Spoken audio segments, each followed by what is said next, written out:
की भी बगिया लुट जाएगी। और चेलों से कहते जाओ चुनाव लड़ाओ, हम क्या करेंगे निकल के? पत्थर चलाना लोकतांत्रिक व्यवस्था है। तो ऐसे 40 वीडियो हमारे राष्ट्रीय अध्यक्ष जी ने अपने ट्विटर हैंडल से तय किया चुनाव आयोग को। 40 वीडियो मतदान के दौरान पत्थर फेंके गए जिन गलियों से, वो भारत की आत्मा पर पथराव था। लेकिन वो भल्लाल देव राजा ये नहीं समझ रहा है कि जो लोकतंत्र है, ये के ऊपर फायरिंग की गई, जात सूचक शब्दों से गाली दी गई, मुकदमा लिखा गया। करहाल में ये वीडियो नहीं देखा गया। रामपुर के चुनाव के बाद प्रणाम दोस्तों स्वागत है आज की सच में। दोस्तों आज के डिबेट में अमिताभ अग्निहोत्री सर ने कांग्रेस के प्रवक्ता को और सपा के प्रवक्ता को दोनों को दौड़ा के धोया है। इसलिए आप लोग से अनुरोध है कि डिबेट को अंत तक देखना, काफी आनंद आने वाला है। अगर आप लोग चैनल पे पहली बार आए हैं या चैनल को अभी तक सब्सक्राइब नहीं किया तो चैनल को सब्सक्राइब और वीडियो को लाइक जरूर से कीजिएगा। चलिए दोस्तों मेन वीडियो को स्टार्ट करते हैं। तो चलिए शुरू करते हैं। भी बगिया लुट जाएगी, यूं कोई च्यवनप्राश खा के तो आई नहीं कि इनकी नहीं लूटेगी। जो कार्यकर्ता है इटावा में फरुखाबाद में कहेगा भैया लग रहा मामला अब लटक गया है। हम सोचे थे कि शायद कुछ रिकवरी हो जाए, लेकिन रिकवरी हो नहीं रही। ये खोने को भाजपा को है।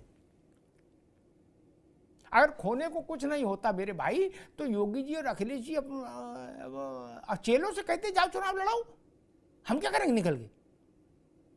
फिर चेले चुनाव लड़ते, उस्ताद नहीं निकलते। उस्तादों ने पसीना बहाया है, कार्यकर्ता सम्मेलन किया, रोड शो किया, रैली की, सब तो कर दिया। जितना काम ऐसे समझ लो जितनी सजावट और इंतजाम लक्ष्य चंडी महायज्ञ में होते उतने सत्यनारायण कथा में हो गए। ठीक, इसलिए इस कथा का महत्व है। खैर ठीक, पत्थर क्यों मारे गए? ये लोकतांत्रिक व्यवस्था है पत्थर चलाना। पत्थर चलाना लोकतांत्रिक व्यवस्था है, तो ऐसे लोकतंत्र को तो लठ पड़ेगा ही जो पत्थर चलाएगा। कश्मीर समझ लिया था क्या मीरापुर को? क्या वो 13 साल का अरे मीरापुर को कश्मीर समझ लिया क्या? आपने 13 साल के बच्चे देखा, हमने एक 12 साल के बच्चे का वीडियो देखा जो कह रहा मैंने पत्थर फेंके। नहीं ये गजब बात करते हो यार। आप डिफेंड कर रहे हो, आप गलत नो, गलत नहीं कर रहे। लोकतंत्र के उत्सव में पत्थरबाजी क्यों? क्या अरे रुको भाई, इनकी बात बंद करिए। मीरापुर में, कुंदरकी में, शीशामऊ में क्या कश्मीर बनाना चाहेंगे कि पत्थर चलेगा? और दूसरी बात मैंने कल भी कही, कहा जा रहा पुलिस लूडो खेलने के लिए लगाई जाती है। लूडो खेलने के लिए लगाई जाती है। और किसी राजनीतिक दल में साहस है तो ये कहे कि हम पुलिस छोड़ रहे हैं, हिफाजत में भी छोड़ रहे हैं और चुनाव में भी छोड़ रहे हैं। है साहस तो बोलो। आपको पुलिस पर भरोसा नहीं ना? कैसे बात है? बोले पुलिस की औकात आप पूछेंगे किस लिए पुलिस लगाई जाती है? ऐसा तो नहीं कि पुलिस वालों से कहा जाए तुम अंताक्षरी खेलना यहां बैठ के, नहीं ना।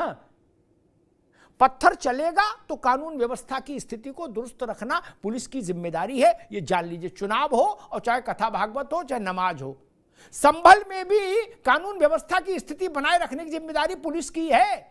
भैया गामा साहब समझ गए ना? वहां भी किलेबंदी है पुलिस की। आपको वहां भी एतराज होगा कि पुलिस की किलेबंदी क्यों है। आज वर्क साहब को एतराज हो रहा था। अशोक जी साहब जी देखिए, पुलिस अंताक्षरी खेलने के लिए तो नहीं होती है, लेकिन पुलिस लोकतंत्र को कुचलने के लिए भी नहीं होती। पुलिस का काम ये नहीं होता है कि एक तरफ चुनाव आयोग मत प्रतिशत बढ़ाने के लिए पोलिंग बूथ को सजाता है गुब्बारे से, सेल्फी पॉइंट बनाता है, तमाम तरह के प्रमोशंस करता है कि मत प्रतिशत बढ़े। वहीं पे योगी सरकार की पुलिस पिस्टल चलाती है, लोगों का जो चुनाव आयोग के आदेशों का, लिखित आदेशों का अवहेलना करते हुए आईडी चेक करती है और आईडी चेक करके उनको वहीं से वापस करती है। और इसको एक दो नहीं, इस तरह की 40 वीडियो हमारे राष्ट्रीय अध्यक्ष जी ने अपने ट्विटर हैंडल से तय किया चुनाव आयोग को। 40 वीडियो, और उसका परिणाम रहा कि करीब 1 दर्जन के लगभग पुलिस वाले सस्पेंड भी हुए। तो इस काम के लिए तो पुलिस नहीं बनी है अमिताभ जी, पुलिस बनी है लॉ एंड ऑर्डर मेंटेन करने के लिए। लेकिन योगी सरकार की पुलिस क्या कर रही थी उस दिन चुनाव के दिन, ये सवाल अपने आप में यक्ष प्रश्न है। और जो बात आप उस दिन के लिए कह रहे थे, जो पुलिस का जो इंस्पेक्टर था जो पिस्टल ताने हुआ था, आपने कहा कि पत्थरबाजी हो रही थी, तो पत्थरबाजी हो रही थी तो उसके लिए और सारे तरीके हैं। लेकिन निहत्थे महिलाओं पे इस तरह से पिस्टल तान देना, वो एक तरह से पिस्टल महिलाओं पे नहीं था अमिताभ जी, इस देश के लोकतंत्र अच्छा पे था, जी, इस एक देश एक मिनट अशोक जी, एक मिनट फिर आप बोलिएगा। मुझे ये कहने की इजाजत दीजिए, जैसे आपने कहा वो पिस्टल, जैसे ना कि जयप्रकाश जी को लाठी पड़ी थी तो कहा था देश को लाठी पड़ी, आपने उसी से तुलना कर दी, अच्छा है, कोई दिक्कत नहीं, देश पर पिस्टल तान दी, हम मान लेते। तो मैं भी ये कहने की इजाजत आपसे चाहूंगा कि मतदान के दौरान पत्थर फेंके गए जिन गलियों से, वो भारत की आत्मा पर पथराव था, वो भारत के लोकतंत्र पर को घायल करने की साजिश थी। वो कैराना को, वो कुंदरकी को और मीरापुर को कश्मीर बनाने का षड्यंत्र था। अशोक जी अब आप कंटिन्यू करिए। अमिताभ जी देखिए, जिस तरह नहीं, का आपकी बात मैंने किया- स्वीकार की, मेरी बात भी आप स्वीकार करो भाई, ऐसा तो नहीं हो सकता।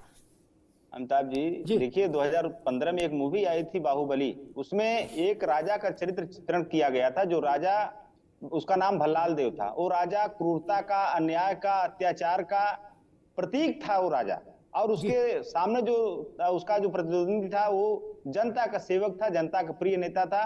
वही स्थिति कमोबेश आज उत्तर प्रदेश में है। एक तरफ भल्लाल देव टाइप का राजा है और दूसरी तरफ बाहुबली टाइप के हमारे नेता राष्ट्रीय अध्यक्ष जी हैं, लेकिन वो भल्लाल देव राजा ये नहीं समझ रहा है कि जो लोकतंत्र है ये, और लोकतंत्र में पावर जो जनता के हाथ में होती है। जनता ने 2024 के लोकसभा चुनाव में भल्लाल देव को दिखा दिया है 62 से 33 पटक के, लेकिन उनके समझ में नहीं आ रहा है कि बाहुबली तो जनता का सेवक है, और जनता आज नहीं तो कल जनता उसी बाहुबली को सिंहासन सौंपने जा रही है। ठीक बात है, बहुत अच्छी बात की अशोक जी। अवधेश जी। देखिए अमिताभ जी, पहली बात तो जितनी भी मुस्लिम बाहुल्य पोलिंग है उनका डेटा लेकर आना चाहिए था अशोक जी को, कि पिछले बार चुनाव में यहाँ 60% वोट पड़ा और इस बार 55 हो गया। मैं क्यों दावे के साथ कह सकता हूं कि जितनी भी मुस्लिम बाहुल्य पोलिंग है 2-4% वोट तो इधर उधर होते रहते हैं, लेकिन शेष कोई बड़ा अंतर कहीं नहीं आया है। पूरे चुनाव में तो 2-4% वोट कम पड़े हैं, वो हिंदू बाहुल पोलिंगों पर भी हुए होंगे और मुस्लिम बाहुल पोलिंगों पर भी हुए होंगे। दूसरी बात मैं ये कहना चाहता हूं, 2004 का चुनाव चल रहा था, कन्नौज की एक बूथ पर एक नीरज मिश्रा नाम का नवयुवक था, वो भारतीय जनता पार्टी की तरफ का बूथ एजेंट था। अखिलेश जी उस बूथ पर गए, कहा अरे भाजपा का एजेंट कैसे, इसका सिर काट करके लेकर के आइए, और संदूक में उसका सिर काट करके लेकर आइए, और 2 दिन बाद उसकी हत्या कर दी समाजवादी पार्टी के गुंडों ने। तो समाजवादी पार्टी इस तरह का लोकतंत्र चाहती है। वो चाहती नहीं पुलिस के हाथ में पिस्टल हो, वो चाहती है पुलिस के हाथ में चूड़ियां हो। जिन लोगों ने अयोध्या में निहत्थे कार सेवकों पर अंधाधुंध गोली चलवाई, सरजू का रंग लाल कर दिया, आज वो लोग पुलिस के ऊपर सवाल खड़ा कर रहे हैं और पत्थरबाजों के हिमायती बने हुए हैं। मैं केवल ये कहना चाहता हूं, मैं तो कटेरी विधानसभा की सीट के बगल था उस दिन। इल्फातगंज जो बड़ी नगर पंचायत है, शुद्ध मुस्लिम बाहुल्य है। मिझौड़ा का एक क्षेत्र है, शुद्ध मुस्लिम बाहुल्य है। वहां उतना ही वोट पड़ा जितना वोट लोकसभा में पड़ा था और उसके पहले विधानसभा के अंदर पड़ा हुआ था। शेष कोई बहुत अंतर नहीं आया है, लेकिन इस बात का एक नैरेटिव बनाया जा रहा है कि वोट कम पड़े, वीडियो ये आए।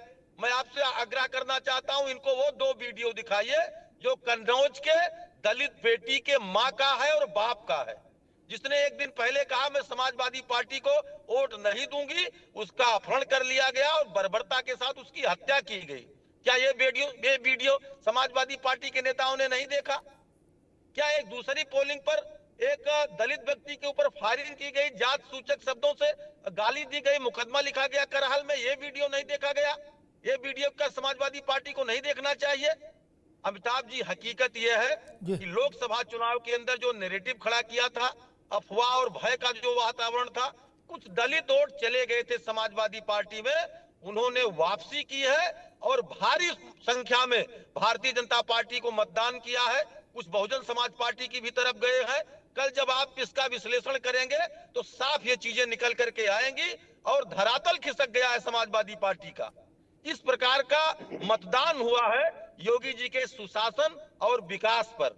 लोगों ने सोचा कि जब अखिलेश जी की सरकार थी तो हर जिले में दंगे होते थे, कर्फ्यू लगते थे, मुख्तार अंसारी मूंछ ऐंठ करके राइफल लेकर के कर्फ्यू में घूमता था, केवल 4 जिले में बिजली आती थी, हर जगह केवल कब्रिस्तान की बाउंड्री बनती थी, कन्याधन में महिलाओं को, केवल मुस्लिम महिलाओं को उसका लाभ मिलता था। तो लोगों ने योगी जी और अखिलेश जी के शासन को सामने रख करके मतदान किया है और उसका नतीजा ये कल पता लग जाएगा। ठीक, और सभी सीटों पर ठीक। भारतीय जनता पार्टी का कमल खिलने वाला है। अवधेश बाबू, एक प्रश्न है कि सपा को आंकड़े लेके आना चाहिए था, ठीक बात है, लेकिन आप आंकड़े लेकर आप क्यों नहीं आए? आपकी पार्टी में काम करने वाले कम तो है नहीं, और अब तो सरकार में हो तो सब खाए पिए भी हैं, ऐसा भी नहीं कि भूखे हैं। आपके पास भी मैन पावर पर्याप्त है, नहीं आप आंकड़े देश के सामने रख देते। देखिए, विधानसभा से आंकड़े आ गए हैं, वो आंकड़े प्रस्तुत किए जाएंगे और जो आप कह रहे हैं अक्षरशः इस बात को रखा जाएगा। मैं केवल एक विधानसभा की बात कर रहा था क्योंकि वो मेरी जानकारी में था, मेरे पड़ोस की विधानसभा थी। जैसे रामपुर के चुनाव के बाद लोगों ने आंकड़े रखे थे, इस चुनाव के बाद आंकड़े क्यों नहीं रखे जाते? तो वीडियो को अंत तक देखने के लिए धन्यवाद। आज का ये डिबेट वीडियो आप लोग को कैसा लगा, आप लोग कमेंट सेक्शन में अपनी राय जरूर देना। अगर आप लोग चैनल पे पहली बार आए हैं या चैनल को अभी तक सब्सक्राइब नहीं किया तो चैनल को सब्सक्राइब और वीडियो को लाइक जरूर से कीजिएगा। चलिए दोस्तों, मिलते हैं कोई और लेटेस्ट डिबेट वीडियो में, तब तक के लिए जय हिंद, जय भारत, वंदे मातरम।